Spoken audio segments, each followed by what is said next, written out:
2014년 12월 5일 미국 뉴욕 존 F. 케네디 국제공항. 인천으로 향하는 대한항공 여객기가 이미 탑승 게이트를 밀어내고 활주로를 향해 서서히 움직이기 시작한 순간이었다. 수백 명의 승객이 좌석에 앉아 긴 비행을 준비하던 그때 비행기는 돌연 멈춰섰다. 그리고 다시 게이트로 되돌아갔다. 항공기가 유도로에서 방향을 틀어 탑승구로 복귀하는 일은 기체 결함이나 응급 환자, 보안 위협 같은 비상 상황이 아니고서는 좀처럼 벌어지지 않는다. 그런데 이 비행기가 되돌아간 이유는 그 어느 것도 아니었다. 견과류 한 봉지. 정확히는 마카다미아 한 봉지가 400톤에 가까운 여객기를 유도로 위에서 멈춰 세웠다. 이 어처구니 없는 사건은 훗날 대한민국 전체를 뒤흔든 이름 땅콩 회항으로 불리게 된다. 무대의 중심에는 대한항공 부사장이자 당시 오너 일가의 장녀였던 조현아가 있었다. 그녀는 국내 최대 항공사를 이끄는 오너 가문에서 나고 자라 이미 젊은 나이에 회사의 임원 자리에 올라 있었다. 그날 그녀는 이 항공기의 1등석에 앉아 있었다. 한 승무원이 견과류를 봉지째 접시에 담지 않고 그대로 건넨 것이 발단이었다고 전해진다. 항공사의 매뉴얼과 실제 서비스 관행 사이의 사소한 차이, 어쩌면 대부분의 승객이라면 눈치조차 채지 못했을 그 작은 부분이 오너 일가의 눈에는 용납할 수 없는 결례로 비쳤던 것이다. 그녀는 서비스를 문제 삼으며 경로했고 급기야 기내 서비스의 총책임자인 사무장을 자리로 불러 세웠다. 사무장이 서비스 규정을 제대로 답하지 못하자 그녀의 분노는 걷잡을 수 없이 커졌다고 알려졌다. 문제는 그 다음이었다. 그녀는 이미 출발 절차에 들어가 활주로를 향해 이동 중이던 비행기를 세우고 사무장을 비행기에서 내리게 하라고 지시했다. 항공기의 안전과 운항에 관한 모든 권한과 책임은 오직 기장에게 있다. 이륙을 위해 움직이기 시작한 비행기를 되돌린다는 것은 정해진 운항 질서를 근본에서부터 흔드는 일이었다. 그러나 오너 일가의 서술 앞에서 그 원칙은 지켜지지 못했고 비행기는 게이트로 되돌아가 사무장을 내려놓은 뒤에야 다시 출발했다. 수백 명 승객의 시간과 예정된 운항 스케줄이 한 사람의 감정과 권위 앞에서 뒤로 밀려난 것이다. 이 과정에서 승무원들에게 폭언이 오갔고 서류로 무릎을 꿇리는 등 물리적인 위압이 있었다는 증언이 이어지며 논란은 걷잡을 수 없이 번졌다. 이 사건에서 가장 깊은 상처를 입은 것은 결국 현장에서 일하던 노동자들이었다. 비행기에서 내려야 했던 사무장은 오랜 세월 하늘 위에서 승객을 돌봐온 베테랑이었다. 그러나 그날 그는 승객 앞에서 그리고 동료들 앞에서 인격을 짓밟히고 내쫓기듯 비행기에서 내려야 했다. 함께 일하던 승무원 역시 오너 일가의 서술 앞에서 무릎을 꿇고 사과해야 했다는 증언이 나왔다. 이들이 잘못한 것은 없었다. 다만 오너 일가의 기준에 미치지 못하는 서비스를 했다는 이유, 그 하나뿐이었다. 매뉴얼 한 줄을 두고 사람의 존엄이 이토록 쉽게 무너질 수 있다는 사실은 감정노동에 종사하는 수많은 이들의 가슴에 깊은 공감과 분노를 남겼다. 만약 이 일이 그저 오너 일가의 짜증으로 끝났다면 세상에 알려지지 않았을지도 모른다. 실제로 사건은 처음 며칠 동안 조용했다. 그러나 사건은 끝내 묻히지 않았다. 며칠 뒤 언론을 통해 견과류 서비스에 격분한 오너 일가가 이륙 준비 중인 비행기를 되돌려 승무원을 내리게 했다는 사실이 보도되자 대한민국 전체가 들끓기 시작했다. 사람들이 분노한 것은 단지 갑질 그 자체만이 아니었다. 그 뒤에 감춰진 오만함, 그리고 회사 차원에서 이 사건을 축소하고 덮으려 했다는 정황이 드러났기 때문이다. 국민의 하늘길을 책임진다는 대형 항공사가 오너 일가의 흠을 감추기 위해 진실을 왜곡하려 했다는 의심은 분노에 불을 붙였다. 논란이 커지자 대한항공은 초기 해명 과정에서 사무장과 승무원의 잘못을 부각시키는 듯한 태도를 보였고 이것이 오히려 여론에 기름을 부었다. 더 심각한 문제는 사건 이후 관계자들에게 회유와 입막음이 있었다는 의혹이 제기된 것이다. 회사 임원들이 승무원들을 접촉해 진술을 특정 방향으로 맞추려 했다는 정황, 그리고 사건을 조사하던 국토교통부 조사 과정에까지 부적절한 개입이 있었다는 의혹이 불거지며 사안은 단순한 갑질을 넘어 조직적 은폐라는 더 무거운 국면으로 넘어갔다.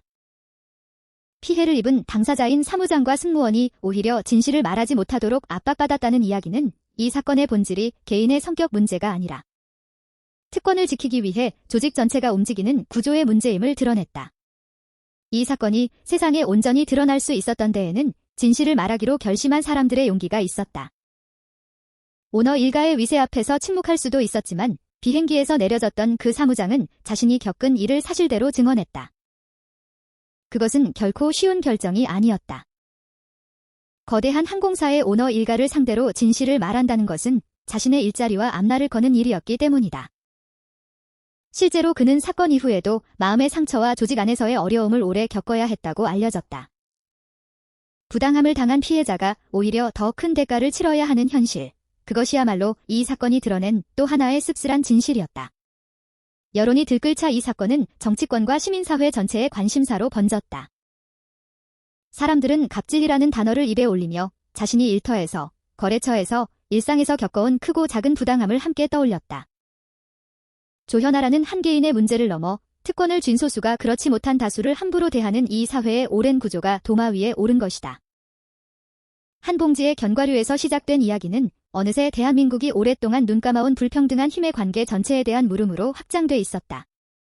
수사가 본격화되면서 조현아는 검찰에 소환됐고 결국 구속됐다. 오너 일가가 이런 일로 구속되는 것은 전례를 찾기 어려운 일이었다. 카메라 앞에서 고개를 숙인 채 검찰로 향하는 그녀의 모습은 그 자체로 하나의 상징이 됐다. 재판에서는 그녀의 행위가 항공기의 정상적인 운항을 강제로 변경시킨 것인지, 즉 항공보안법상 항로 변경에 해당하는지가 핵심 쟁점이 됐다. 1심 재판부는 여러 혐의를 유죄로 인정해 실형을 선고하고 그녀를 법정 구속했다. 다만 상급심에서는 유도로에서 게이트로 되돌아간 것을 항로 변경으로 볼 수 있느냐를 두고 판단이 갈렸고 일부 혐의에 대해서는 무죄 취지 판단이 내려지며 형이 조정되기도 했다. 그 결과 그녀는 항소심에서 집행유예로 풀려났다. 법적 다툼의 세부는 복잡하게 이어졌지만 오너 일가의 갑질이 형사법정에 세워졌다는 사실 자체가 남긴 무게는 결코 가볍지 않았다. 땅콩회항은 하나의 사건을 넘어 대한민국 사회가 갑질이라는 단어를 정면으로 마주하게 만든 상징이 됐다. 오너 일가의 자녀라는 이유만으로 회사의 규정도 항공안전의 원칙도 수백 명 승객의 권리도 아래에 놓일 수 있다는 현실, 그리고 그것을 조직이 감싸고 덮으려 했다는 구조적 문제는 많은 이들에게 깊은 분노를 남겼다. 이후 우리 사회에서는 오너 일가의 전횡을 견제해야 한다는 목소리, 노동자의 존엄과 감정노동자의 권리를 지켜야 한다는 논의가 본격적으로 자리 잡기 시작했다. 하늘 위에서 벌어진 이 짧은 소동은 땅 위의 수많은 일들이 겪어온 부당함을 대변하는 상징으로 확장됐다. 이 사건은 또한 오너 경영이라는 우리 기업 문화의 어두운 면을 드러냈다. 능력이나 검증과 무관하게 오직 오너의 자녀라는 이유만으로 젊은 나이에 회사의 최고위직에 오르고 막대한 권한을 휘두르는 구조. 그 권한을 견제할 장치가 회사 안에 존재하지 않을 때 오너 일가의 개인적 감정이 곧 회사의 결정이 되고 수많은 사람의 삶에 영향을 미친다는 것을 땅콩회항은 극명하게 보여주었다. 전문 경영과 오너 경영, 그리고 오너 일가에 대한 견제와 감시라는 오래된 숙제가 이 사건을 계기로 다시 도마 위에 올랐다. 국민연금을 비롯한 기관 투자자들이 대기업 오너의 전횡에 목소리를 내야 한다는 논의, 이른바 주주 행동주의에 대한 관심도 이 무렵부터 부쩍 높아졌다. 시간이 흐른 뒤에도 땅콩회항이라는 네 글자는 여전히 하나의 대명사로 남았다. 사소한 트집을 잡아 아랫사람에게 부당한 권력을 휘두르는 모든 장면 앞에서 사람들은 이 사건을 떠올린다. 그것은 특권을 가진 자의 오만이 얼마나 우스꽝스럽고 동시에 얼마나 폭력적일 수 있는지를 압축한 상징이 됐다. 마카다미아라는 원래대로라면 아무도 주목하지 않았을 작은 견과류가 이제는 갑질이 역사에서 결코 지워지지 않는 이름이 된 것이다. 훗날 이 사건은 대한항공 오너 일가를 둘러싼 또 다른 논란들의 서막이기도 했다. 마카다미아 한 봉지에서 시작된 균열은 몇 해 뒤 물컵 사건을 비롯한 일가에 잇단 갑질 논란으로 이어지며 하나의 거대한 사회적 심판대를 만들어냈다. 그리고 그 심판대는 결국 오너 일가의 경영권과 회사의 지배구조 전체를 뒤흔드는 데까지 이르렀다. 견과류 한 봉지가 멈춰 세운 것은 결국 비행기 한 대가 아니었다. 그것은 특권 위에 세워진 오만이 언제까지나 무사할 수 있다는 오래된 믿음, 바로 그것이었다.